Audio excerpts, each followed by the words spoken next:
Echoes of Travel අපේ 5 වෙනි video එක. උදේ පාන්දර වැස්සෙම පිටත් වෙච්ච ගමනක් තමයි මේ. හැබැයි බයික් එකේ නෙමේ. වෑන් එක තමයි අපි මේ ගමන ගියේ. උදේ මිති මොනවා නැතත් බඩට කෑම චුට්ටක් දාගන්න ඕනේනේ. මං හරිම ආසයි පාරවල් අයිනේ තියෙන චූටි කඩවල තියෙන රොටි කන්න. උණුවෙන් ප්ලේන් ටිකක් එක්ක. ඉතින් අන්න ඒ ආසාව තමයි මම ඉටු කරගත්තේ. මෙන්න මේ පාරේ මෙතනට කුරුණෑගල ඇතාගලේ බුදු පිළිමේ පේනවා. මගේ ෆෝන් එක නම් එච්චර මේ හොඳ ෆෝන් එකක් නෙමෙයිනේ. ඒ හින්දා කැප්චර් කරගන්න අමාරුයි. හැබැයි අපේ මල්ලිගේ ෆෝන් එකෙන් නම් ඒක හොඳටම වීඩියෝ කරගත්තා. රොටි කාලා සැරම සැර ලුණු මිරිස් එක්ක ප්ලේන් ටිකක් දීපුවා. තේ ටික ඉස්පල්ලෙන් ගියා.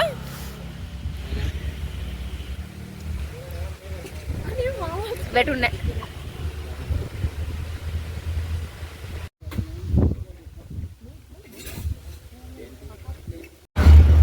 ඔන්න දැන් මේ හරියෙන් නම් සමහර විට ඔයාලට අපි යන්නේ කොහෙද කියලා හිතා ගන්න පුළුවන් වෙයි. මාතලේ අලු විහාරේ. ඒ කියන්නේ මාතලේ පැත්තට තමයි අපි මේ යන්නේ. වෙන කොහෙවත් නෙමෙයි. රිවර්ස්ටන් වලට තමයි අපි ගියේ. ඉතින් අපි ගිහිල්ලා බලමු අපේ මේ රිවර්ස්ටන් ගමන කොයි වගේද කියලා. මේ ගමනේ යනකල් මම හිතුවේ නෑ මාතලේ කියන්නේ මෙච්චර ලස්සන පළාතක්. මං ගිහිල්ලත් නැහැ. එකම එකපාරක් අපි ගෙදර කට්ටිය එක්ක ගියා රිවර්ස්ටන් යන්න. හැබැයි ගියපු වාහනේ තිබිච්ච ප්‍රශ්නයක් නිසා ඒ ගමන යන්න බැරි වුණා. ආසාවක් තිබුණා රිවර්ස්ටන් පැත්තේ ගිහින් එන්න ඕනි කියලා. ඉතින් ඒ ආසාව අද ඉෂ්ට වුණා. Aduh, aneh, maru ade shock aneh.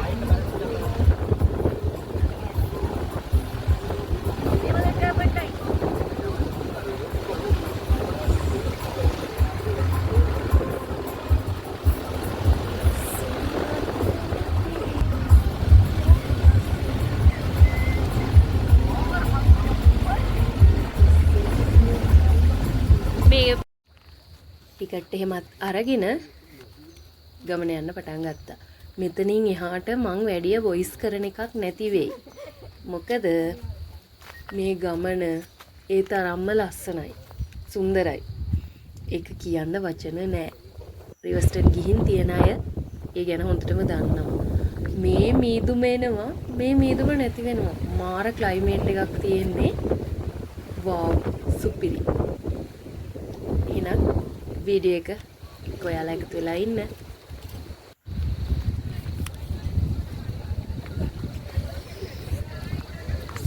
ඔන්න නෑ ඔන්නේ නෑ. අපේ පොඩි මල්ලි. එයාට එහා පැත්තේ ඉන්නවා මාලන් මල්ලි. එයාගේ තමයි වෑන් එක.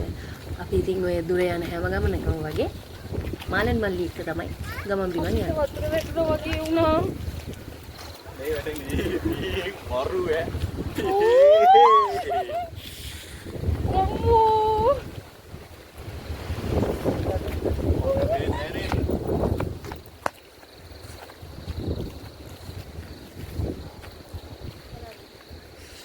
අන්න කුඩලේ කෙලුණා.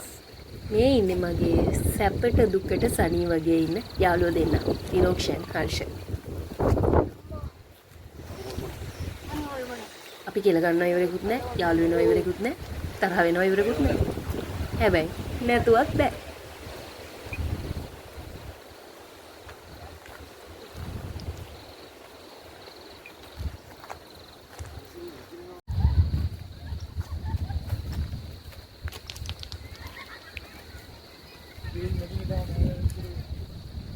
අනේ වේ එදා අපි අතල්ලන් දෙන්නවා අලගුත් කරනවා යාඩ ආ හදන්න ඉවරයි ඉන්න යා පන්නේ නෝට් කක්වා දැන් චුට්ටක් මීදුම අඩු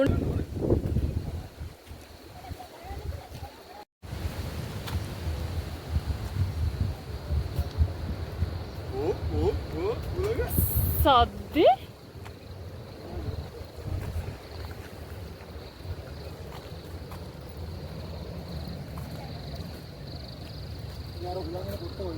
එතන තමයි.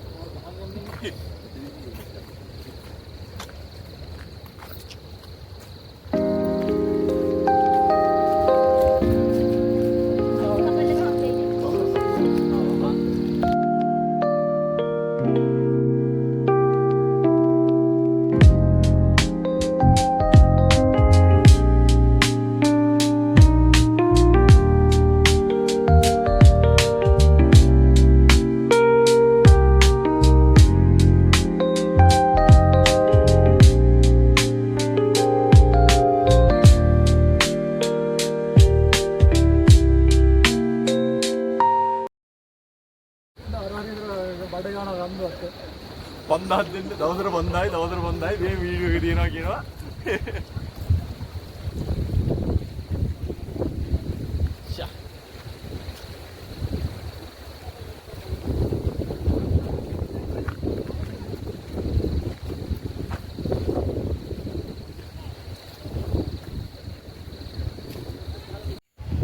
රිවර්ස්ටන් වල වීඩියෝ මම දැකලා තිබුණාට ඇත්තටම මේ වගේ ක්ලයිමේට් එකක් තියෙයි කියලා මම හිතුවේ නැහැ.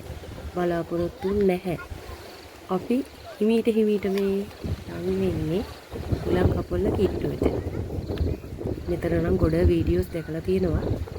මෙතනින් එහා මම කතා කරන්නේ නැහැ. චුට්ටක් බලන්නකෝ මේ ෆීලිං එක කොහොමද දැනෙන්නේ කියලා.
හුලං කප්පල පහු වෙලා ආපහු උඩට යන්න ගියා.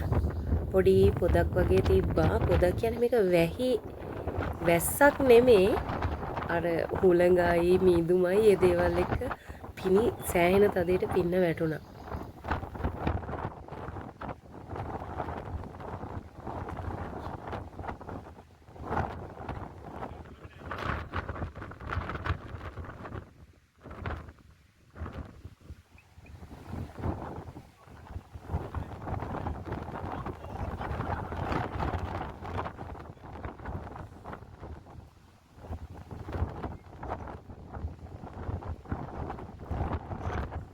දන්නවද ළමයි?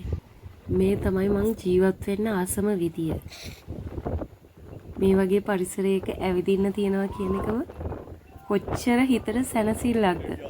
ඒ සැනසෙල්ල ගිහිල්ලා විඳලම බලන්න ඕන.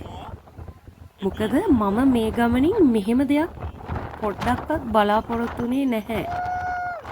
මං ඒ නිසා ඒකත් එක්ක සෑහෙන්න පුදුමයකට පත් වෙලා හිටියේ.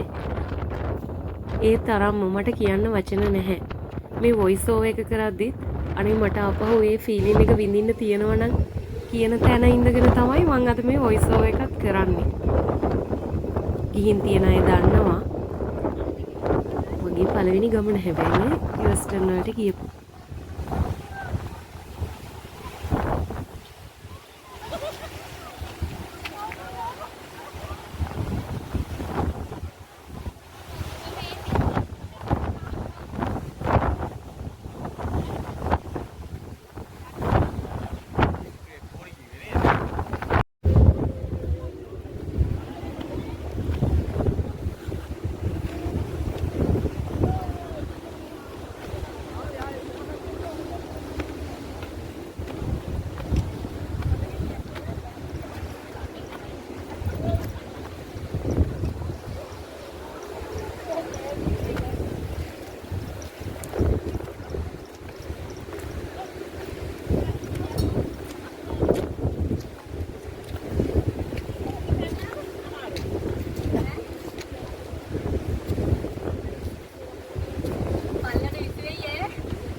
ගන්නකො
හුළඟ බේංගචි කොණ්ඩේ යනවද? නේ? ගැලවිලානේ. ඕ අම්මා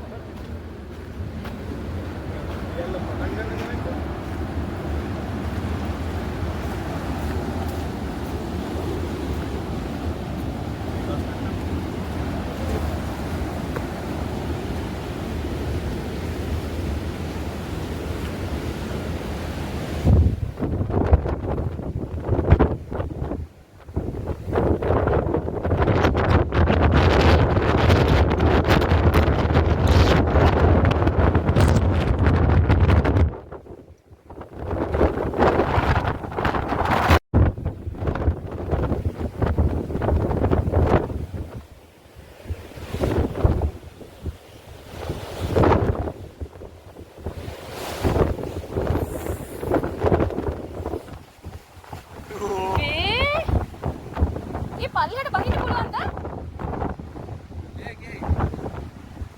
කොයි හරියක් ගන්න අපිට. මේ තව අරගෙන ගියාගෙන. එහෙනම් අපි ගියේ නැහැ තාම. මේ වට්ට වටේ කරපුවා කරයි. තායි දුක් කරා. යාළුවා ආවෙත් නැහැ. මට මතකයි මම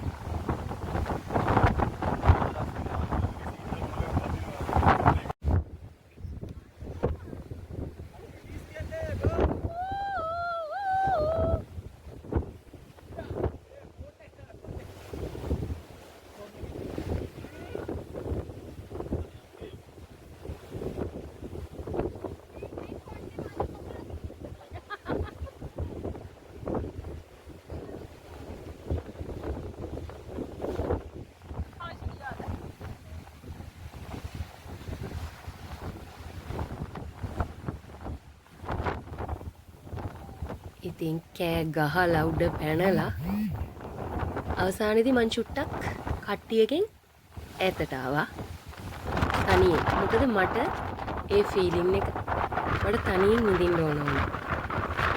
මං හරි කැමතිනේ මේ වගේ පරිසරවල ඉන්න. ඉතින් පඬිතයා වගේ තනියෙන් ගියා වගේ නෙමෙයි. චුට්ට වෙලාවක් බලන් ඉන්නකො මට මොකද වෙන්නේ කියලා. අහුමුළු වල රින්ගන්න ගිහපුවම ඔන්න ඔය වගේ දේවල් වෙනවා. බලන් ඉන්න. hina වෙන්න ඔට්ටු නෑ.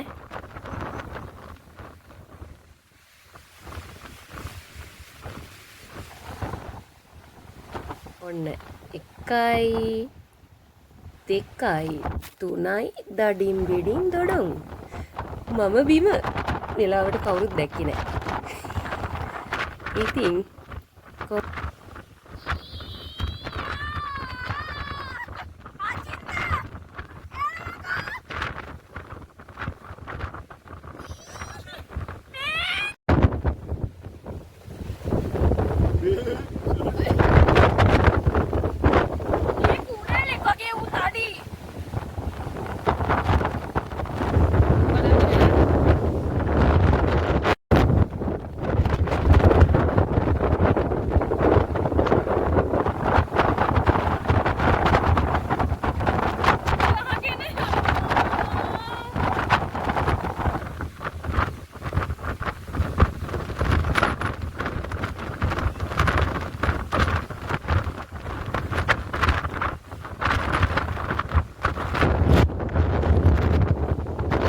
වෙලාවක් එහෙම තනියෙන් හිටපු මම ආපහු අපේ කට්ටියට එකතු වුණා. ඔන්න ඔය විදිහට තමයි මගේ රිවර්ස්ටන් ගමන පළවෙනි රිවර්ස්ටන් ගමන ඉවර වුණේ. අනිවාර්යෙන්ම අය දවසක තනියම හරි මම රිවර්ස්ටන් යනවා. එහෙනම් අදට මේ වීඩියෝ එක ඉවරයි. අලුත්ම වීඩියෝ එකකින් ඉක්මනින්ම හම්බ වෙමු. එතකන් ඔයාලා පරිස්සමෙන් ඉන්න. මං ගිහින් එන්නම්. බයි.